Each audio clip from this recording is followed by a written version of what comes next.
Episode 211, How to Deal with Your Child Going Away to College. For everyday life.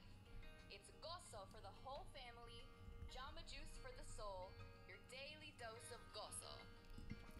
Well, good morning, everybody, and welcome to the Trig Podcast of Joy and GOZOtv on this glorious Friday. How are you guys on Instagram, on Facebook Live, wherever you're watching this? Thank you for being here, talking today about certainly a topic that is very pertinent to me and hopefully for a lot of you, and that is how to deal with a child who goes away to college. And so you may have young children, you may have no children, you may be exactly where I'm at.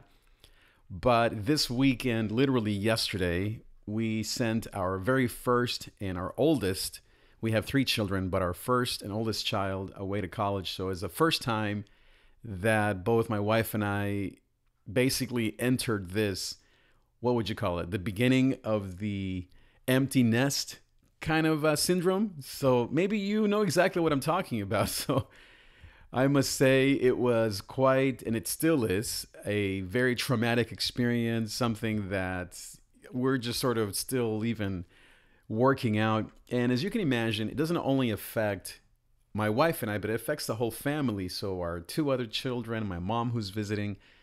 And so perhaps you can relate to this in some way, maybe not exactly where we're at. You may have already been through this. You may be an old pro at this. You don't have children perhaps. Maybe they're just little, but I think even if they're small, you know what it's like to have to let go of that child. And so for the scripture reference that I want to use today, I always go to Genesis 2:24, which talks about how we have to leave and cleave.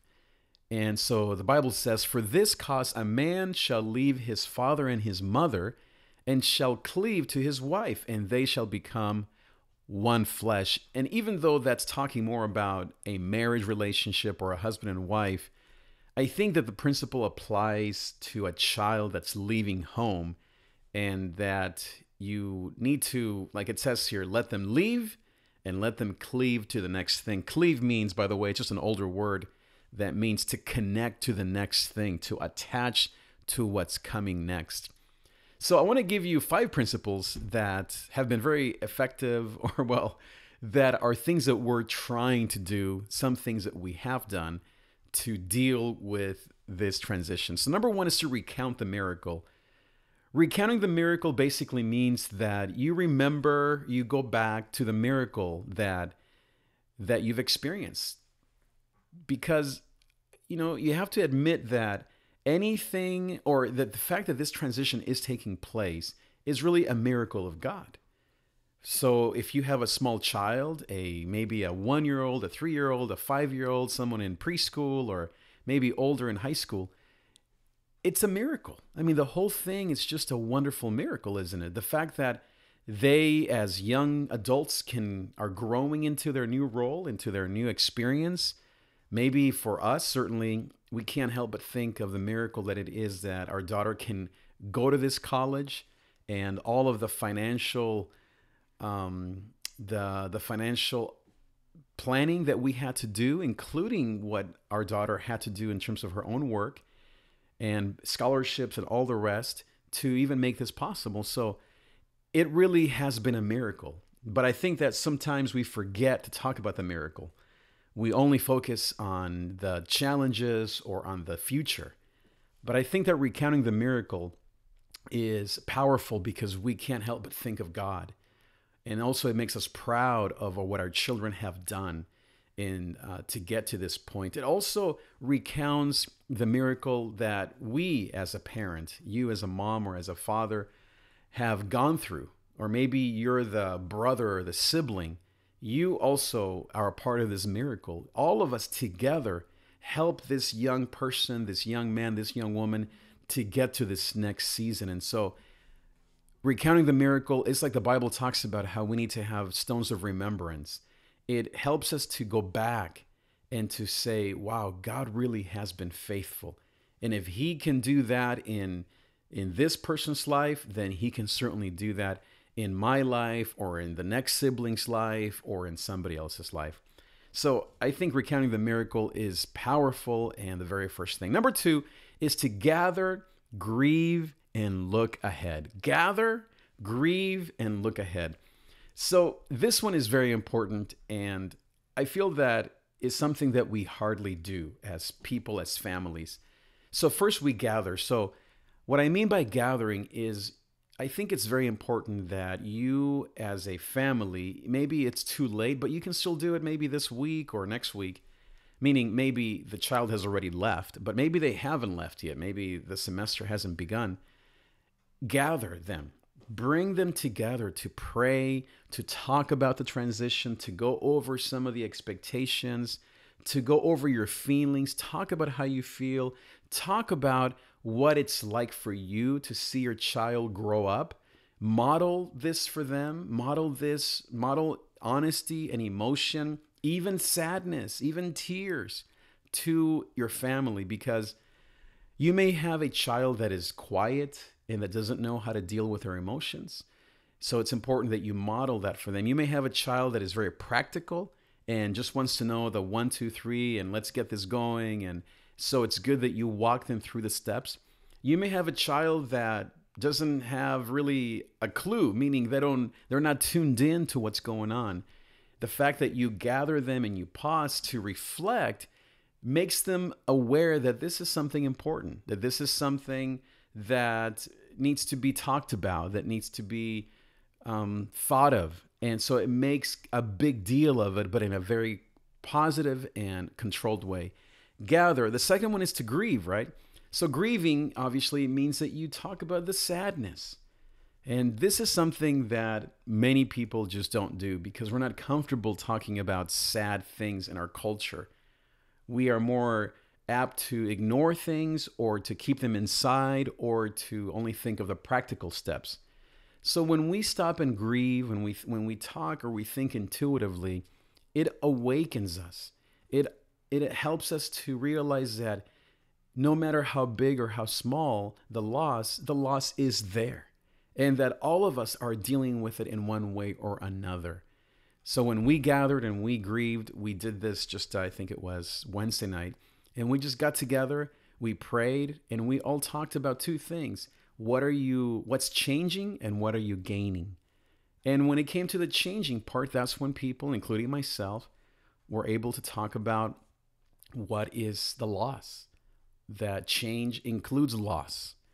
And then the part about what are we gaining or what's going to improve was positive. It was thinking about, and not that the other thing wasn't positive, but it was forward looking. It's saying maybe there are some things that are going to be better without that person here, even though that you don't think about it that way, but something that, for example, I think will be better for me, let's just say, is that I'll probably spend more time with our other two children because the oldest of the three is gone. And so even just last night with our eldest being gone, I went upstairs because our middle child is now alone in her room. And so normally I wouldn't do that because, hey, they're fine up there. So that was a gain for me, is to build that relationship with our other two children. So think of that as part of grieving. And then the third part of this was so gather, grieve, and then look ahead. And that is what I just said. And this is what's natural, is think about what is coming. Think about what is it going to be like that is good, that is positive. What is going to happen next? How is it going to be now at home? What are some of the challenges? What are going to be some of the possibilities? Obviously, admit the fact that most of this is a mystery, that none of us know exactly what's going to happen. We've never been here before. But just even acknowledging that there is a change, that there is something that is being lost, something that is being gained, and then doing it together as a family, if it's just you and even just you and your daughter, or you maybe if you have two children, no matter how young or how old they are, that is super strong. It helps people to process things together and to do it in a healthy manner. Number 3 is use this transition as an example to others. Use this loss or this change or this exciting opportunity as a way to be an example to other people, especially if you have siblings. So what I mean by that is, in our case, for example, we were there the other night moving our daughter into her dorm. And I mean, if I've never done that before, I've never moved into a dorm. So maybe you have. But for me, it was an example. I thought, wow, this is going to be great for her. But then most of all, it was an example to our other two children.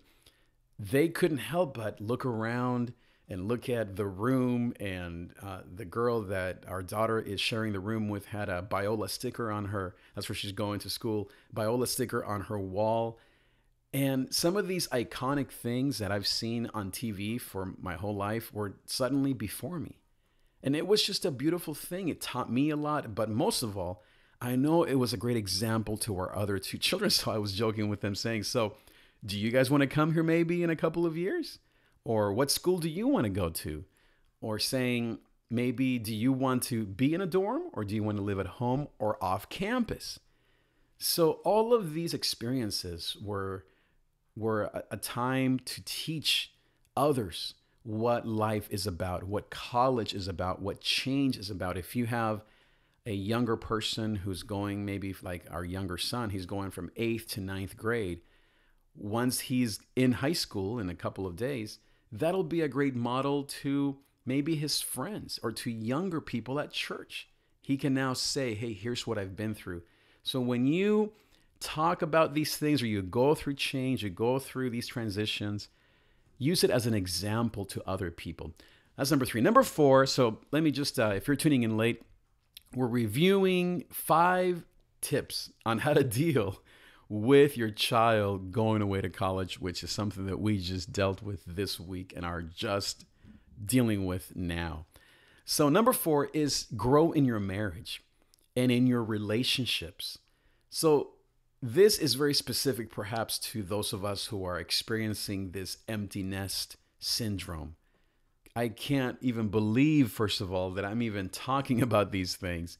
But I mean, we're now in our mid to late 40s. Our teens are obviously going to college and they're almost to the end of high school. So life happens. And so this empty nest thing is beginning to happen to us. And so even though Rochelle and I are obviously new to this last weekend, it was our anniversary, we spent some time processing, not so much just our teens or moving in and college and high school and all that, but actually processing our marriage. How are we going to now act and be and focus? Because as you know, if you have teens, raising teens similarly to raising small children is a hugely intensive time. And so even though you do focus on each other, when you have, in our case, 3 teens doing all that teens do with relationships and school and hormones and ups and downs and all that, you have to tend to that. So now as we're beginning to enter this new season, it was a great time to reflect on us in the next 2, 3, 10, 15 years. It was also interesting to hear my mom, who's here visiting, talk about how she's looking forward to her great grandchildren. And so for her, this transition is helping her reflect on how she wants to and is looking forward to having little people in her life once again. And so now that she's getting older and our kids are getting also older, that's in her mind. And so use these times of change to reflect on you. Are there things now that you can do that you weren't able to do before? Go to a workout class, spend more time at home, develop your own business, go to school again. What are the things that this change is giving you an opportunity to do? Reflect on that. Grow in that. Take hold of that. Celebrate that. Don't be afraid to say, this is something I am excited about. Because I think all of that processing helps you and I deal with this in a better way and to see things as positive, as grieving, as Psalm 36 says, that there is pain in the night, but gozo comes in the morning. And then lastly is to share your process. Share your process with everyone, online, on the phone, when you're in person with someone, at church, at work. Share your process with other people, because guess what? There are people that are watching that have never been through what you're going through.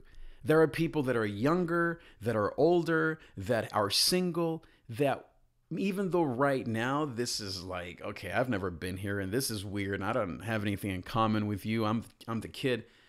One day this will be their lives as well. And so if we never talk about how hard it is to deal with these things, then no one can learn. So for example, I was just thinking about maybe 5 years ago, I had a friend who went through this very thing. No, it must have been longer. Maybe it was 10 years ago, because we must have only had maybe an 8-year-old and a 6-year-old and a 4-year-old at the time. So my point is, our children were young, nowhere near the empty nest thing. And so my friend was going through what I'm going through now. I think it was her son, her firstborn, was going away to college. And guess what? He wasn't going far or even out of the state. He was going like 10 minutes away from home. And being the typical judgmental guy that I am, I thought, oh, seriously? You're upset about your son going down the street to the local university and you're all, oh, this is hard? I thought, man, that's silly. Was I wrong? Now I totally understand, because guess what? I'm in the same situation. Our daughter's not leaving far. She's just going down the street in some ways, about 30 minutes away.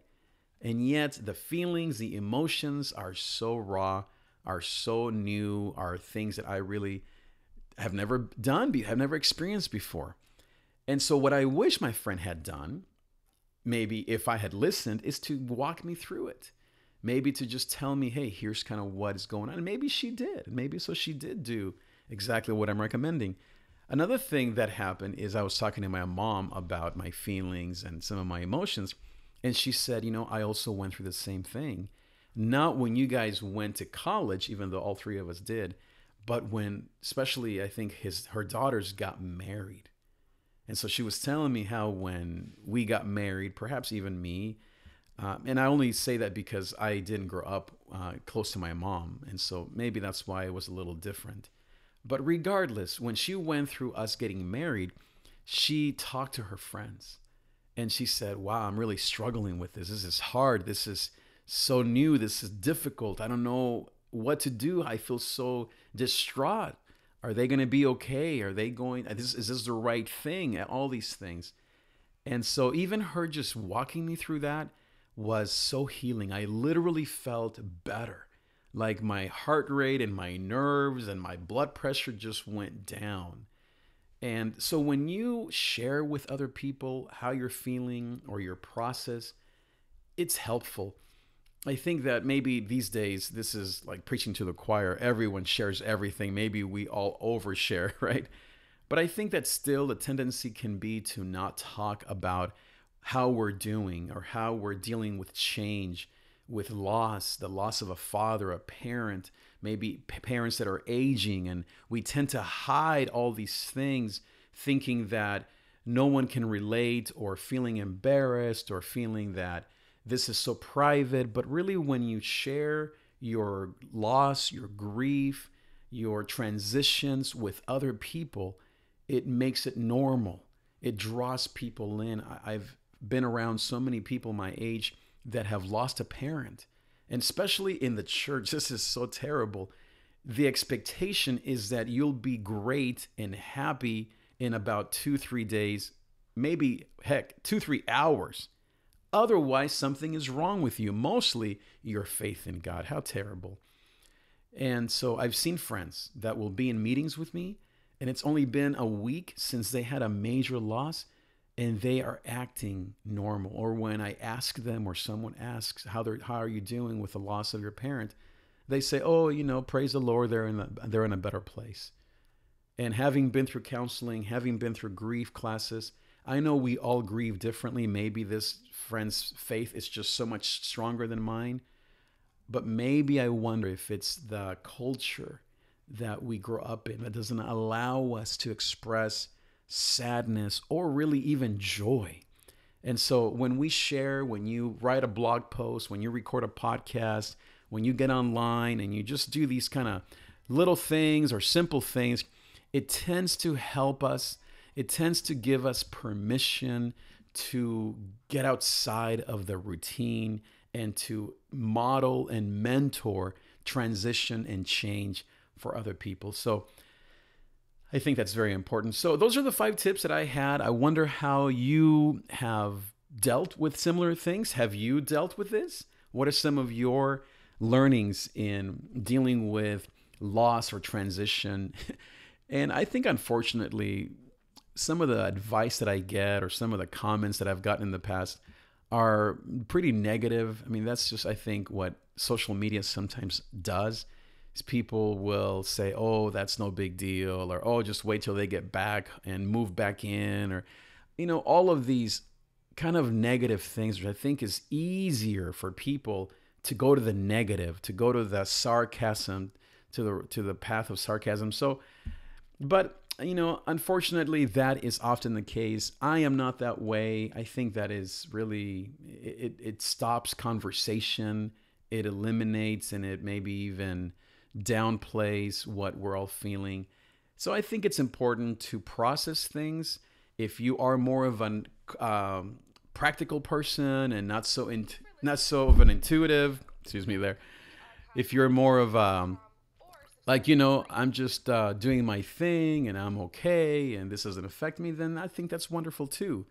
But if you are someone who internally is dealing with the loss of, it could be, as I said, your young 2-year-old or maybe 5-year-old going to preschool, then hopefully this podcast can give you some tips on how to process that, how to maybe work through some of those feelings, and most of all, make this into something that can help other people. So thank you so much, guys, for your time. Make sure that you subscribe to this podcast if you are listening to this in iTunes or here on Facebook Live. Wherever you're consuming this, I want to encourage you to subscribe, to make sure that you hit that subscribe button in iTunes or on YouTube, on Periscope. There are 3 buttons down here below. Make sure that you go down there and you press the follow button and share this with your friends on Twitter. And then if you are on Facebook or on YouTube, the same thing. Please press that on button so that you're notified, and then the subscribe button as well on YouTube. Well, thank you guys for all of your wonderful time. I am so thankful to be here with you. Thank you for spending these few minutes with me, and be sure that you share this with everyone that may need to find hope and joy and gozo as they deal with change and letting go of your child to school, to college, etc. Thank you again, everybody, and I will see you next time. Adios.